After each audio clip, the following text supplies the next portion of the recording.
भारी से भारी संकट की निवृत्ति के लिए एकमात्र उपाय है। यदि आप भजन नहीं करते तो आप दिमाग में लिख लीजिए, चाहे अपनी नित्य डायरी में लिख लीजिए।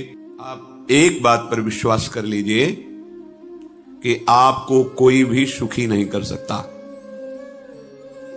यदि आपको कोई सुखी कर सकता है तो आप हैं। बिल्कुल घनीभूत अर्थात ठोस बात है, इसे समझ लेना।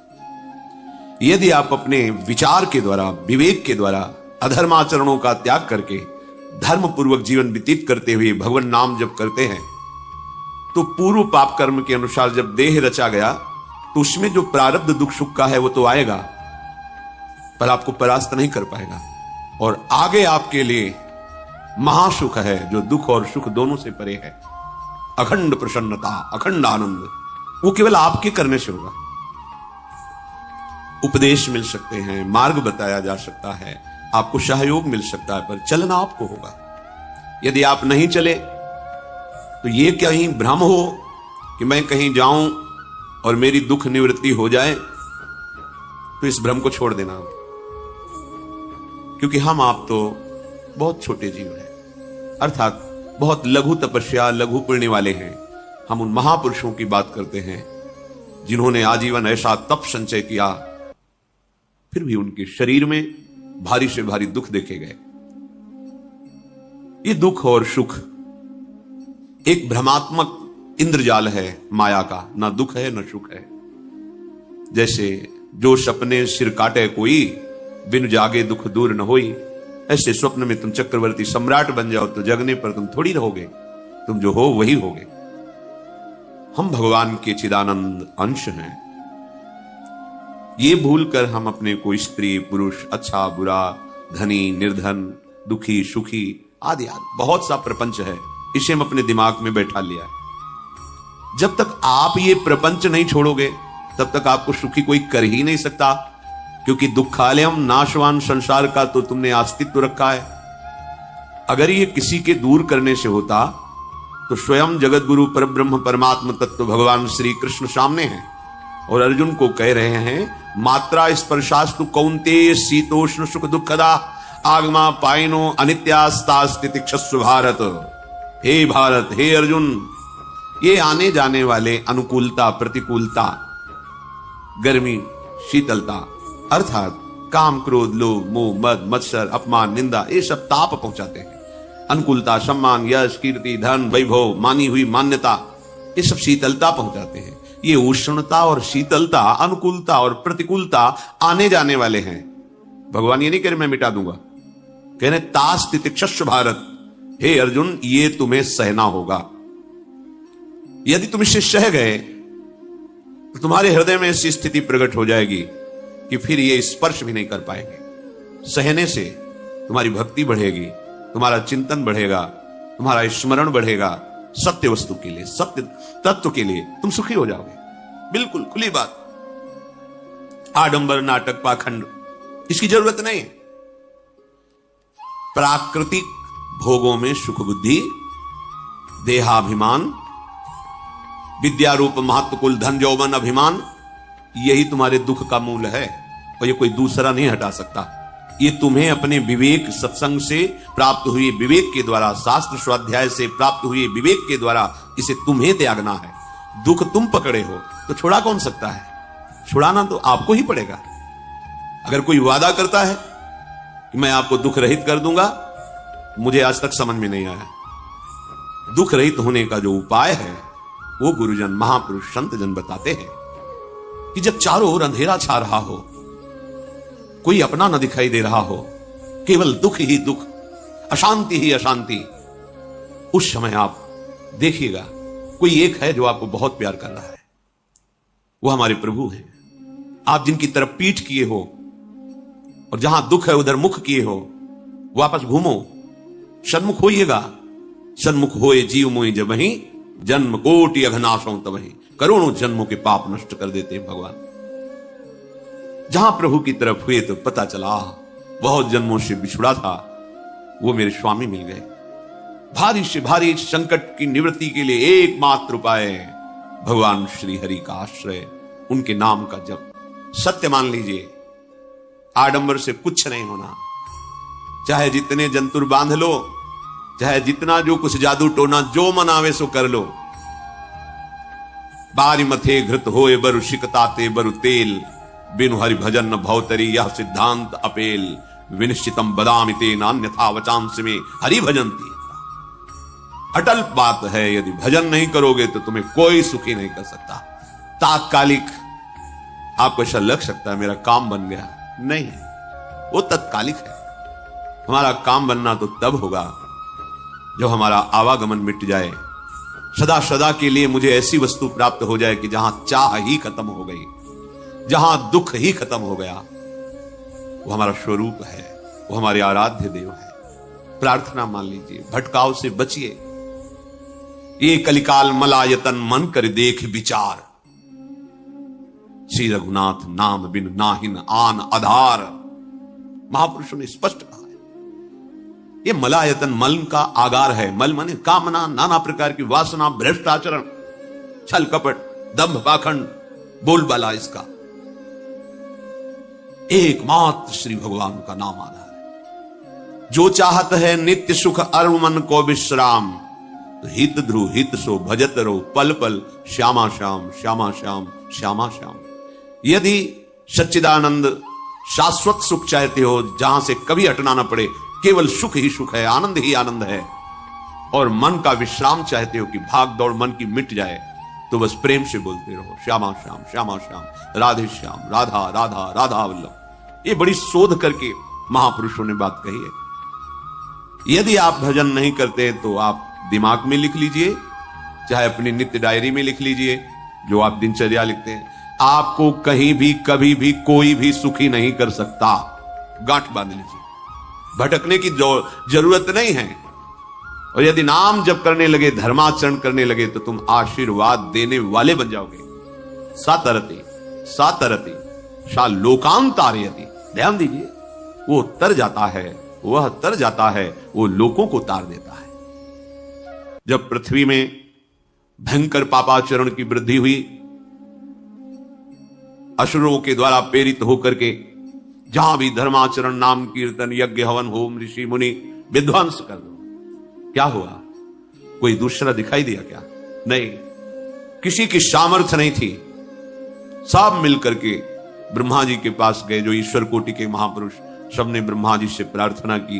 ब्रह्मा जी ने कहा, हम भी जिनके सेवक हैं, वही प्रभु अब हमारे दुख का निवारण कर सकते हैं। सोचो, आप किसी और से दुख निवृत्त कराना चाहते हैं? जिसने सृष्टि बनाई है, भगवान ब्रह्मा जी भी कह रहे हैं, मैं जिनके सेवक हूं, वही प्रभु हमारे और आप सबके दुखों का निवारण करते हैं। तो आपको समझ में नहीं आ रहा कि एकमात्र भगवान श्री हरि ही हमारे दुख का निवारण कर सकते हैं। हमें कहीं भागने दौड़ने की जरूरत नहीं है। साधु समागम इसलिए किया जाता है कि हृदय पवित्र हो जाए। पवित्र हृदय की पहचान बुद्धि में विवेक का प्रादुर्भाव हो जाए, और विवेक से मोह का नाश करके हम निरंतर प्रभु के प्रेम में डूबे, भजन में डूबे। सबने एक साथ मिलकर के विचार किया कि महासुख सिंधु प्रभु से विनय करनी तो कहां जाया जाए? वैकुंठ चले, किसी ने कहा क्षीर सागर चले। अपनी अपनी भावना व्यक्त कर रहे थे। ते समाज गिरजा में रहू, अवसर पाई वचन एक कहू, हरि व्यापक सर्वत्र समाना, प्रेम ते प्रगट होई मैं जाना। हे गिरिजा, परम वैष्णवाचार्य भगवान महादेव जी कहते हैं, उस देव समुदाय में हम भी थे। हमने कहा कि हमारे तो हृदय में बात ऐसी आती है कि कहीं भागने की जरूरत नहीं है। हरि व्यापक सर्वत्र समाना, जैसे वो वैकुंठ में विराजमान है, क्षीर समुद्र में विराजमान है, ऐसे कण कण में विराजमान है। बस तुम प्रेम से पुकारो, जहां पुकारोगे वहीं प्रभु प्रकट हो जाएंगे। नाम बाणी जहां, श्याम श्यामा तहां। नाम बाणी निकट, श्याम श्यामा प्रगट। सिद्ध सिद्धांत है, भटकने की जरूरत नहीं। जहां हो वहीं से प्रिया प्रीतम का नाम पुकारो, नाम कीर्तन करो, उनकी लीलाओं का गायन करो, सबको सुख देने की भावना करो। देखो तुम्हारी दृष्टि बदलती चली जाएगी, भगवत साक्षात्कार करने की योग्यता आने लगेगी। ऐसा ही हुआ। सबने मिलकर के श्री भगवान को विनय पूर्वक आर्त भाव से पुकारा।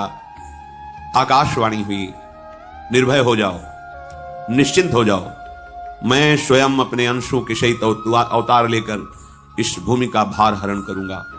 तुम सब बड़े बड़े जो देवता हो, जाओ हमारी लीला में सुख लेने के लिए सब ऋक्ष वानर आदि का रूप धारण करो। ब्रह्मा जी, महादेव जी, बड़े बड़े ईश्वर कोटि के लोकपाल बहुत प्रसन्न हुए, क्योंकि भगवत वाणी सत्य है, त्रिकाल सत्य है। सबको विश्वास हो गया कि अब मारा तो जाएगा ये महासुर, जिसको लगता था कोई ना मंत्र के द्वारा मार सकता है ना अस्त्र के द्वारा मार सकता है। स्वयं श्री भगवान पधार रहे। भगवान ने जो निरंतर भजन प्राण रहते हैं, कश्यप जी, अदिति जी, वो भगवान के वात्सल्य में भरे थे। प्रभु जब प्रकट हुए तो उनसे कहा, मुझे आप जैसा पुत्र चाहिए। प्रभु ने कहा कि मेरे जैसा तो मैं ही हूं, अद्वितीय हूं, दूसरा कोई है नहीं, मैं ही अवतरित होऊंगा। भजन में देखो कितनी सामर्थ्य है। जगत पिता को पुत्र रूप में प्राप्त कर रहे हैं। वही चक्रवर्ती सम्राट अवधपुरी के नरेश महाराज दशरथ जी के रूप में, जिनके महामहिम अद्भुत सौभाग्य प्राप्त करने वाली 3 ये रानियां, श्री कौशल्या जी, श्री कैकेयी जी, श्री सुमित्रा, भगवान वशिष्ठ जी इनके गुरुदेव हैं।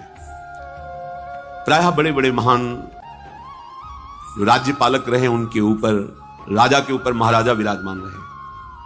ऊपर से स्वर्गलोक आदि लोकों से भी यह शिक्षा मिली। देवराजेंद्र तो भगवान बृहस्पति, दैत्यराज बलि तो भगवान शुक्राचार्य, जनक जी तो सदानंद जी महाराज, दशरथ जी तो वशिष्ठ जी महाराज। ऐसा था, क्योंकि जहां हमारा विवेक काम नहीं करता, वहां ये ब्रह्मबोध संपन्न महापुरुष तत्काल हमको संभालते हैं। महाराज दशरथ जी के हृदय में प्रबल लालसा हुई कि अब अवस्था व्यतीत होती जा रही है, पर जो गृहस्थ धर्म का परम लाभ है वो तो हुआ ही नहीं। वशिष्ठ जी के चरणों में प्रणाम करके कहा, भगवान एक ही बात की असंतुष्टता है, हमारे कोई पुत्र नहीं है। वशिष्ठ जी ध्यानस्थ हुए, ध्यान में देखा और उनका, तुम्हारा जैसा सौभाग्य अन्य का किसी का नहीं हो सकता। तुम्हारे यहां स्वयं सच्चिदानंद भगवान श्री हरि अपने अंशों के साथ अवतरित हो रहे। श्रृंगी ऋषि को बुलाया गया, पुत्रष्टि यज्ञ करी, उसमें साक्षात भगवान अग्निदेव प्रकट होकर के खीर दिया और कहा अपनी रानियों को पवा दीजिए। वशिष्ठ जी के आज्ञा के अनुसार उस खीर को 2 भाग में किया। प्रथम भाग श्री कौशल्या जी को दिया, जो दूसरा भाग था उसके 2 भाग किए, उसका 1 भाग कैकेयी जी को भी दिया। अब जो 1 भाग बचा उसके 2 भाग किए और वशिष्ठ जी की आज्ञा के अनुसार एक माता कौशल्या जी को, एक कैकेयी जी को दिया। उन्होंने अपने हाथ से सुमित्रा जी को दिया। तो सुमित्रा जी के गर्भ से लक्ष्मण और शत्रुघ्न, कौशल्या जी ने जो भाग दिया उससे लक्ष्मण जी प्रकट हुए, जो रामचरण अनुरागी, अद्भुत अद्भुत हरि प्रेमी। शत्रुघ्न जी भरत चरणों का आश्रय लिए हुए राम जी का सेवन करते। बड़ा रहस्य है, कितनी मर्यादा है। गुरु की आज्ञा से जहां जैसा विधान होना चाहिए वैसा, तो बड़ा मंगल स्वरूप। ये महामहिम जगत पावन करने वाली माताएं मानो अपने गर्भ में अखिल ब्रह्मांडों के स्वामी को धारण किए हुए हैं, जिनके गर्भ में अनंत ब्रह्मांड वास करते हैं, उन प्रभु को अपने गर्भ में धारण करने का अनुभव कर रहे हैं। महाराज दशरथ बहुत प्रसन्न है। ये जीवन का परम लाभ है। प्रभु हमारे कोई भूल, माता पिता भाई बंधु सखा पति प्रीतम पुत्र कुछ भी, ये तो ऐसे करुणामय कोई भाव रख लो और गाढ़ भाव कर लो तो आपको अनुभव कराने लगेंगे। जिस भाव से आप देखोगे कैसा सुख महाराज दशरथ जी को हो रहा होगा, जिनको गुरुदेव से पता है कि स्वयं भगवान पधार रहे। प्रतिपल इनके दर्शन करके कौशल्या जी, कैकेयी जी, सुमित्रा जी के प्रेम पुलकित रहते हैं। दशरथ जी, अहो भाव, साक्षात भगवान पधार रहे। समय व्यतीत हुआ, जोग लगन गृह बार तिथि सकल भये अनुकूल, चर अरु अचर हर्ष जुत राम जन्म सुख मूल। ठीक योग लगन ग्रह वार तिथि सब अनुकूल हो गई। कब? जिसके हृदय में प्रभु का प्रकाश हो जाता है। जो प्रभु के भजन में रहता है तो योग लगन ग्रह वार तिथि नक्षत्र सब अनुकूल हो जाते हैं। जो पे कृष्ण चरण मन अर्पित तो करिए का नवग्रह। सब ग्रह नक्षत्र वार तिथि ये जितने भी विघ्न कारक या शुभ कारक है ये सब शासन में रहते हैं। जिसके हृदय में भगवान नाम चल जिते विनायक शुभ अशुभ ये विघ्न करे नहीं कोई, क्योंकि भगवान का नाम चल रहा है, हृदय में भगवान प्रकाशित हो गए हैं, परमानंद अनुभव होता है। ऐसे भगवान जगत में प्रकट हो रहे हैं। ये तो कभी कभी अवतार होता है, पर ये अवतार होता ही रहता है। भगत के हृदय रूपी महल में अवतार होता रहता है। जो निरंतर भगवत चिंतन परायण अपने अहम को भगवान के चरणों में समर्पित किया तो भय प्रकट कृपाला यही हृदय में प्रकाशित हो जाते हैं। हृदय में ही दिव्य वृंदावन प्रिया प्रीतम दिव्य लीला। चैत्र का महीना, नवमी तिथि, शुक्ल पक्ष, अभिजीत मुहूर्त, ठीक दोपहर का समय 12 बजे। सब लोगों को परमानंद प्रदान करने वाले प्रभु पधारे। शीतल मंद सुगंधित वायु बह रही है, देवताओं की दुंदुभियां बज रही, पुष्पों की वर्षा हो रही, बड़े बड़े ऋषि मुनि नृत्य कर उठे, जैसे साधना का फल मिलता है। हृदय आनंद में आज समस्त साधनाओं के फल स्वयं मंगल मूर्ति प्रभु पधार रहे। सब महात्माओं का, संतों का हृदय अलौकिक आनंद से भरा हुआ है। पृथ्वी जितनी दिव्यता है सब प्रकाशित कर दी। रस भरे फल, औषधियां, दिव्य मणियां, रत्न जो छुपाए हुए अपने गर्भ में थी, प्रभु आ रहे, सब प्रकाशित कर दी। जलधाराएं जो सूखी हुई थी वो भी। जब ब्रह्मा जी ने देखा कि जो भगवान ने आकाशवाणी में कहा था वो सब सत्य हो रहा है, आकाश में ब्रह्मा जी समस्त देवतागण विराजमान होकर के अंजलियों में दिव्य पुष्प लेकर के वर्षा कर रहे हैं। सुंदर सुंदर अलग अलग वाद्य बज रहे हैं। ऋषि मुनि देवता सब स्तुति कर रहे हैं। प्रणाम मुद्रा में सब खड़े हैं, क्योंकि समस्त लोकों का पालन करने वाले भगवान श्री हरि महाराज चक्रवर्ती सम्राट दशरथ जी के भवन में प्रकट हो रहे हैं। तो आकाश में सब ईश्वर कोटि के महापुरुष पुष्पांजलि अर्पित कर रहे हैं। उसी समय भगवान का प्रादुर्भाव होता है। भगवान कभी गर्भ से नहीं प्रकट होते, लीला होती है, ऐसा अनुभव होता है गर्भ है। पर पहले भगवान भगवान के रूप में प्रकट होते हैं, फिर वो बालक बन जाते हैं। कभी ऐसा कहीं नहीं मिला, अनुभव होता है ऐसा। समय से गर्भ रहा, समय से गर्भ बढ़ा, ऐसा अनुभव होता है। पर भगवान प्रकट होते हैं, इसीलिए भय प्रगट कृपाला दीन दयाला कौशल्या हितकारी हर्षित महतारी मुनि मनहारी अद्भुत रूप विचारी लोचन अभिरामा तनु घन श्यामा निज आयुध भुज चारी भूषण बनमाला नयन विशाला शोभा